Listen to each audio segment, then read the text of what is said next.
반갑습니다. 여러분, 프로토 교수입니다. 스포츠 모든 경기를 매일 분석 및 조합 픽 공유 중에 있습니다. 영상에 공개되지 않는 정보들도 정보방에 입장하시면 확인하실 수 있으니 참여를 희망하시는 분들은 영상 하단 고정 링크를 통해서 아무 조건 없이 자유롭게 참여가 가능하니 많은 참여 부탁드리겠습니다. 첫 번째 경기는 카라바흐 대 헨트 한번 살펴보겠습니다. 카라바흐는 1차전을 반드시 잡고 가야 하는 상황. 유독 원정에서는 고전하는 양상을 자주 보여주기 때문인데 지리적인 이점을 가지고 있는 1차전 홈에서 최대한 승리와 많은 골득실 차이를 만들어야 할 것입니다. 올 시즌 유럽 대항전에서 카라바흐는 홈에서 패배한 적이 한 번도 없었습니다. 원정 거리가 멀기 때문에 가지는 이점을 잘 살리고 있습니다. 사실상 아시아 팀과 다를 바 없을 정도로 거리가 먼 팀이라 홈에서는 바탕으로 공격적으로 몰아치는 모습을 잘 보여주고 있는 상태죠. 수비적으로 강하고 오픈 플레이에서의 장점을 가지고 있는 낭트도 원정 페널티를 극복하지 못하고 3대0으로 대패를 면치 못했습니다. 카라바흐의 플레는 자신들이 높은 점유율을 가지고 몰아붙이는 양상을 보일 가능성이 높습니다. 다만 올 시즌 홈에서 승리하지 못했던 올림피아코스와 프라이부르크와의 경기를 살펴보면 두 줄 수비를 보여주는 팀을 상대할 때는 상대의 수비 라인을 공략하지 못하는 경우가 많이 있었습니다. 점유율은 높게 가져가는 모습이었지만 라인을 콤팩트하게 세운다면 공격적인 성과를 어느 정도 억제할 수 있는 상황입니다. 헨트는 기복이 심한 모습을 보여주면서 리그에서의 성적은 5위까지 하락하고 말았습니다. 최근 3경기에서 모두 3실점 이상을 허용했을 정도로 수비가 상당히 무너진 모습이 역력한 상태, 기본적으로 중앙지향적인 포메이션을 사용하는 팀입니다. 300과 400을 혼용하는 팀이나 400을 가동하는 경기에서도 중앙을 두텁게 가져가는 양상을 보여줬을 때 성적이 더 좋은 편이었습니다. 문제는 카라바흐가 원정에서는 기본적으로 우세한 흐름을 가져가는 데 능한 팀이라 중앙 싸움에서 쉽게 우세를 점하기 어려운 상황이라는 점, 300을 가동했을 때도 수비보다는 공격적인 태세를 갖추는 경우가 잦죠. 결국 상대에게 점유율 유지 능력에서는 밀릴 가능성을 상정해주는 편이 나을 듯. 앞서 언급한 것처럼 상대가 콤팩트한 라인을 구축한 팀을 상대로는 공격력이 꽤 큰 폭으로 줄어드는 양상을 보여주고 있기는 하지만 공격적으로 운영하는 경우가 잦아 원정에서는 선제골을 먼저 허용하는 빈도가 높았습니다. 콤팩트하게 라인을 세워 상대를 공략하려고 해도 선제골을 허용한 상황이라면 수비보다는 공격에 나서야 하는 상황에 직면하면서 수비적인 약점이 더 커질 가능성이 높을 것입니다. 카라바흐가 지리적 이점을 이용해 홈에서는 무패를 달릴 정도로 강한 타입, 두 줄 수비를 가동하는 팀의 경우에는 공격적인 기조를 잘 제어하는 모습을 보여주기는 했으나 헨트가 300을 쓰는 경기에서도 수비보단 공격에 치중한 경우가 잦다는 점이 문제. 헨트의 최근 보여주고 있는 수비력도 아주 안정적이라고 보기는 어렵습니다. 리그 전력 차이는 분명히 있으나 카라바흐가 헨트에게 패하지 않을 것으로 보여지는 매치입니다. 두 번째 경기는 트라브존스포르 대 바젤 한번 살펴보겠습니다. 트라브존스포르는 현재 탈락 위기에서 바젤과 동점입니다. 앞서 유로파리그 H조에서 3위를 차지했었는데 바젤과 한편 바젤은 최종전에서 퓨닉을 2대1로 꺾고 H조 2위를 기록했었습니다. 바젤에게는 힘든 경기로 보여지는데 바젤은 스위스 리그에서 4위 밖에서 마무리할 가능성이 높으며 다음 시즌 이 대회에 출전하지 않을 가능성이 높습니다. 트라브존스포르가 유로파 리그에서 대부분의 조별 리그 경기에서 좋은 활약을 펼쳤기 때문에 이번 경기에서도 우위를 점할 확률이 높습니다.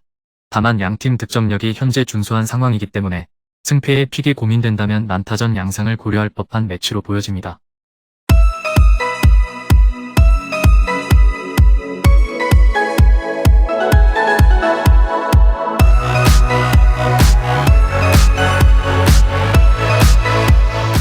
세 번째 경기는 보데글림트 대 레흐포즈난 한번 살펴보겠습니다. 보데글림트는 이전 시즌에는 몰데에 이어 리그 2위를 차지했던 전력입니다. 다만 유럽 대항전에서는 상당히 훌륭한 모습을 자주 보여주는데 이전 시즌 로마를 상대로 홈에서 참사를 만든 전적도 있었고 올 시즌에도 PSV를 상대로 1대1로 무승부를 거두는 등 유럽 대항전에서 상당히 강세를 보이는 유형입니다.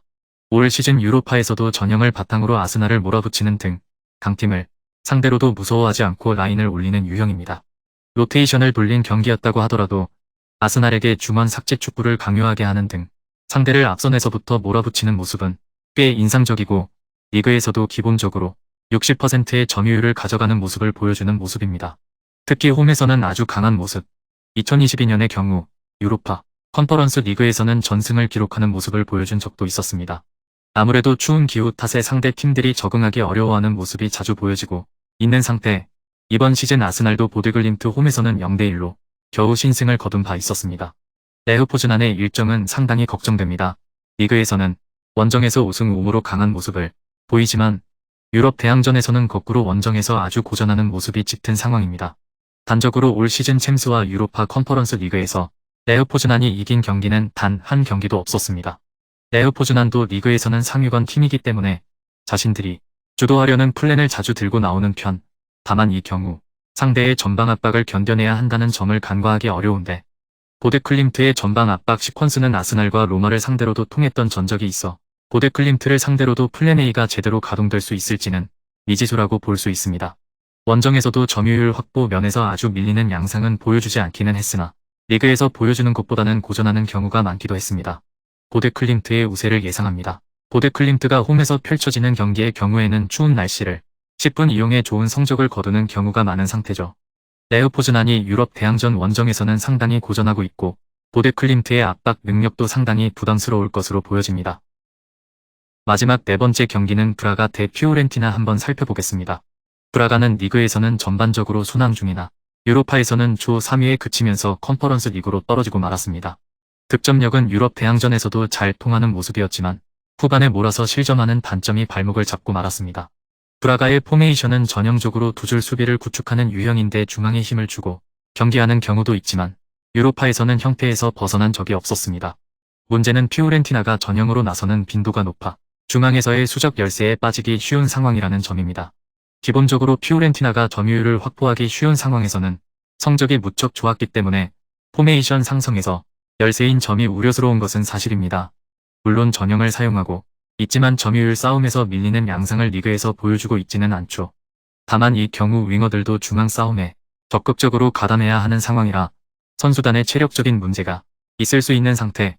유로파리그에서 탈락한 이유도 후반전에 체력과 수비 집중력이 떨어지면서 실점의 대부분을 후반에 몰아서 했기 때문이라는 점을 감안하면 점유율 싸움에 적극적으로 나서는 모습도 큰 효과를 보기는 어려울 가능성이 높습니다. 피오렌티나는 올 시즌도 기대에 미치지 못하는 모습을 보여주고 있습니다. 리그에서는 철저하게 강약약강의 모습을 보여주고 있고 전반적인 득점력 난조가 꽤 심한 상황입니다. 물론 유로파 컨퍼런스 리그에서는 순항하는 모습을 보여준 바 있었습니다. 앞서 언급한 대로 본인들이 점유율을 확보하는 경우에는 좋은 성적을 낸 바 있었는데 유로파 컨퍼런스 리그에서 만난 팀들이 피오렌티나보다 전력이 위라고 보기는 어려웠던 것이 사실이죠. 브라가 역시 중원 숫자 싸움에서는 피오렌티나가 앞설 가능성이 높아 주도권을 잡는 것 자체는 어려움이 없을 것이라고 볼 수 있습니다. 물론 브라가가 두 줄 수비를 구성하기 쉬운 전형을 사용하고 있기 때문에 득점력이 받쳐줄지는 의문입니다. 수비가 좋은 트벤테를 상대로 유럽 대항전에서 꽤 고전한 바 있었고 올 시즌 리그에서 보여주고 있는 득점력도 22경기 23골로 높은 중앙 장악력에 비해서는 실망스러운 것이 사실입니다. 리그 기준으로 원정에서는 무득점 비중이 45%로 뛰는 것은 범입니다. 피오렌티나가 다소 유리할 것으로 봅니다. 피오렌티나가 전형상 중앙 장악력을 가져오기 쉽다는 점을 고려했습니다. 그러나 브라가가 두 줄 수비를 구축하는 것이 쉬운 전형을 사용하고 있고 피오렌티나의 득점력도 중앙 장악력에 비해서는 부족한 것이 사실이기에 언더도 고려해둘 만한 매치로 보여집니다.